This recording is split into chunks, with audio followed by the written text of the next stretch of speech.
right, Mr. MW Jefferson Higgins, I have returned. Oh, it's been a couple of weeks since I was here last.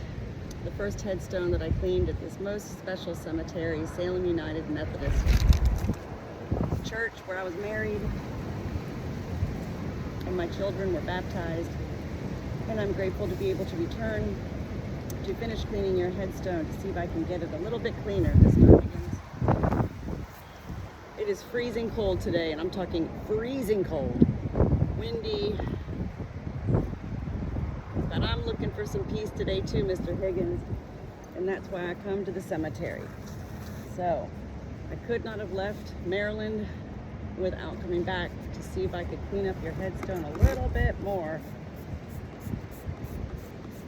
than from when I first visited your headstone.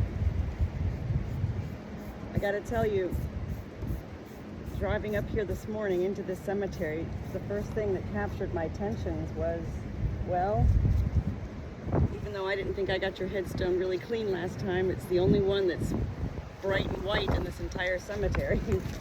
So I feel good about that. But the most important thing was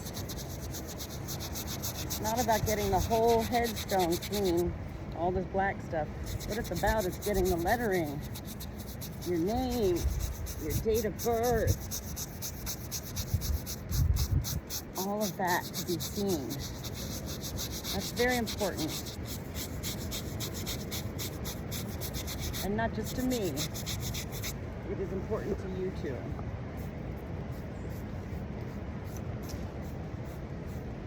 After I finish cleaning your headstone, I'm going to kind of walk around here and see if there's another headstone that captures my attention. I've been visiting in Maryland now for 9 weeks, hoping to take care of both my mother and father. My father had surgery on his Achilles tendon. My mother had a heart attack in August. Had surgery to install an internal defibrillator, and now she's got to go back in for surgery on Thursday because the internal defibrillator, the lead in it, has become dislodged. They say this is not common. It's just one thing after another, Mr. Higgins. One thing after another. And it doesn't make sense to me. My mom is such a good person, a good soul, and she doesn't deserve any of this, really. When I first came to Maryland on October the 8th, it's true, I thought I was staying for a week.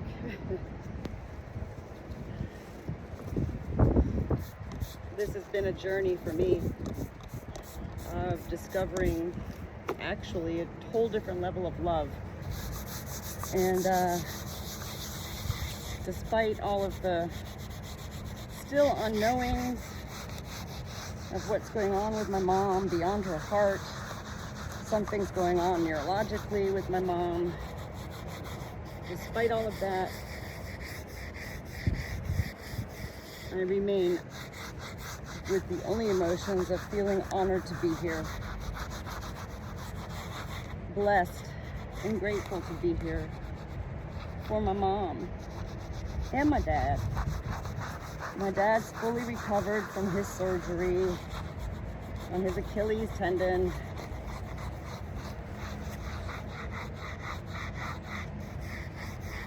And, well, I'm 50 years old. I'm not used to living with my mom 24 hours a day, 7 days a week. So this has been a very long journey, emotional journey, and yet I continue to thank heaven for blessing us all and gifting us all with my availability to be here. My mom deserves everything good.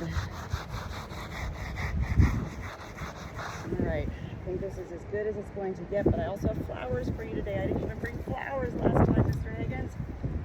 Oh my gosh.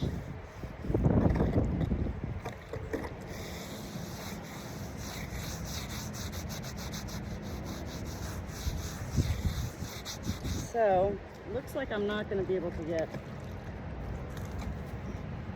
these letters cleaned out like I wanted.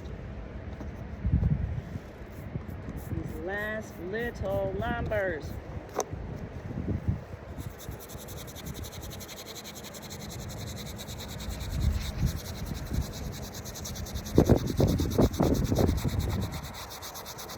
It's amazing, actually, even to me, to have moments like this in life. I'm not even cold right now. It's freezing, but I don't even feel the cold. I'm so in another mode right now, of caretaker, of love, of I feel driven and led, yes, by heaven, to not just take care of my mom, to help bring joy and peace to her life, to help my mom find her own heaven on earth. It's what we all deserve when we are good people like my mom.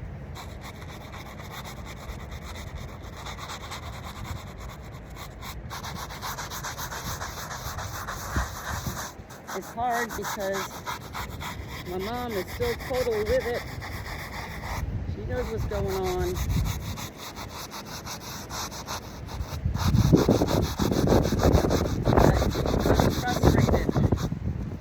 Not be able to do the things she wants to do. Right before her surgery to install the internal defibrillator, my mom fell and broke her leg, her ankle, and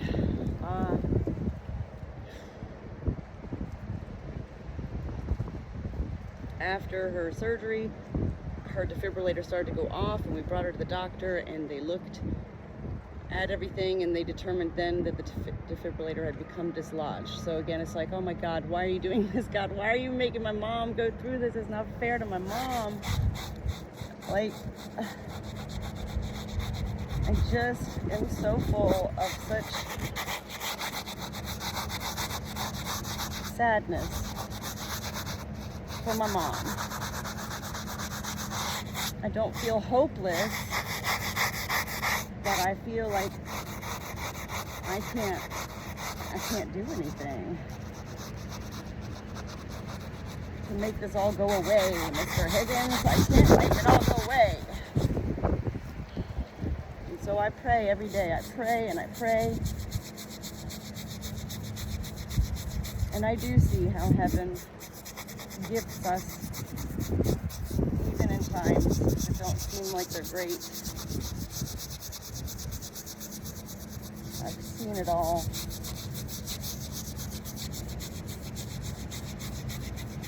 And so I keep moving forward, Mr. Higgins. I just keep moving forward, you know?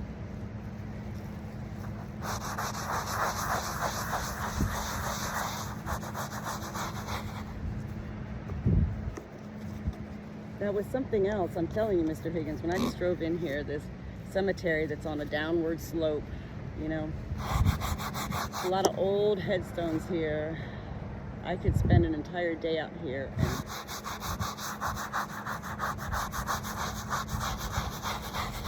But it's cold. It's cold.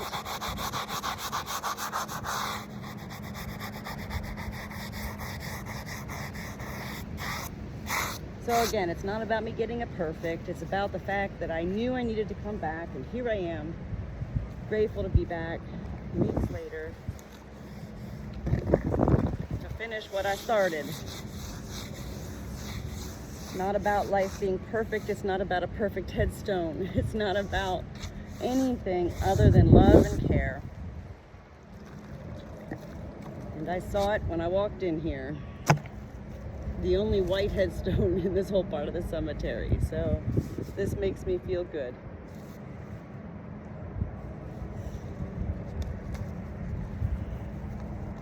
life is hard.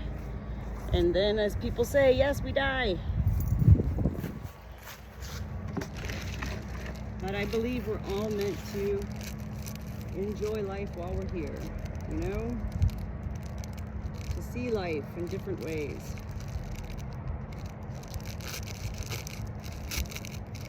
All right, let me get one of these cloths out here to dry you up.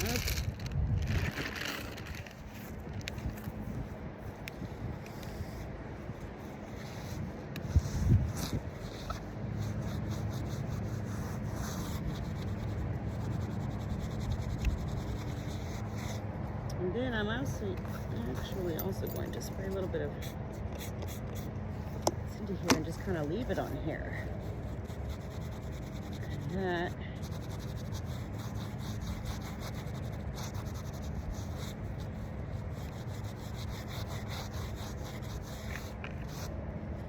Shall take care of everything. Hold on.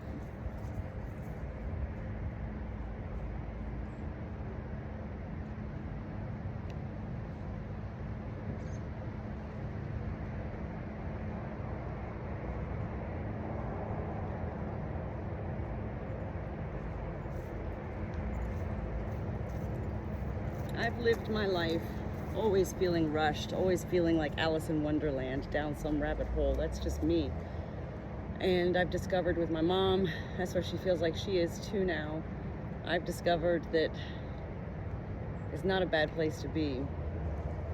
Down some rabbit hole, you know? So long as we can find our own peace.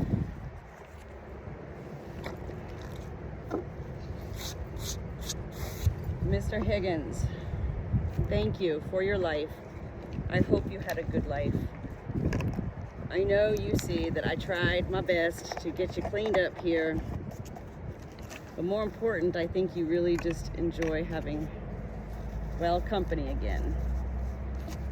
And you're definitely shining.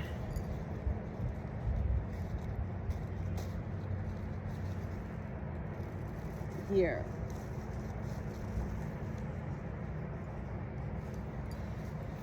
Let me just do a quick little video around here to show Mr. Higgins. So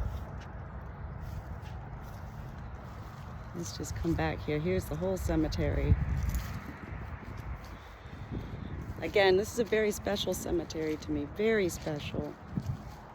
This is connected to the church that I went to growing up, where I got married at, where my girls got baptized.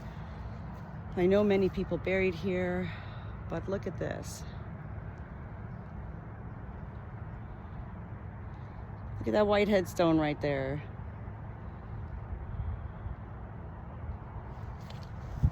Wow.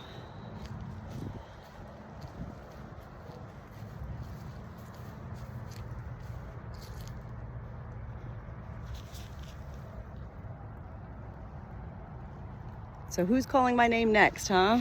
I am grateful to be here.